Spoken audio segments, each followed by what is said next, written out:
Diqqat, barcha o'zbek fuqarolari diqqatiga. Rasmiy xabar e'lon qilindi. Afsuski, yana bir xabar barcha o'zbek fuqarolarining ko'nglini larzaga keltirdi. Assalomu alaykum, hurmatli tomoshabin.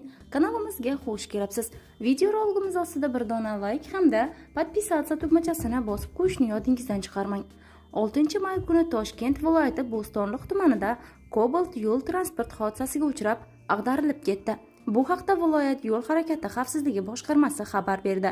Qayd etilishicha, soat taxminan 18:00 Bo'stonliq tumani hududidan o'tgan D012 Bektemir Chorbog' avtomobil yo'lining 43-kilometrida 2000-yilda tug'ilgan haydovchi Buxoro viloyatida istiqomat qiluvchi ismi qisqartirilgan MM Chorbog' Toshkent yo'nalishida Cobalt rusumli transport vositasini boshqarib ketayotgan vaqtida rul boshqaruvini yo'qotib, o'zidan o'ng tarafda ag'darilib, oqibatida yo'l transport hodisasi yuzaga kelgan.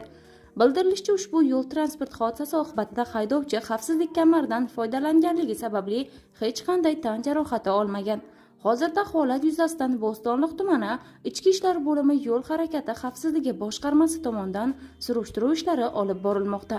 Eslatib o'tamiz, avvalroq Jizzax shahrida Gaz, Zil, Nexia 2 va Gentra ishtirokida yo'l transport hodisasi sodir bo'lganda, Nexia 2 hamda Gentra rusumli transport vositalari haydovchisi yengil turdagi tan jarohati olib, shifoxonaga yotqizilgan edi.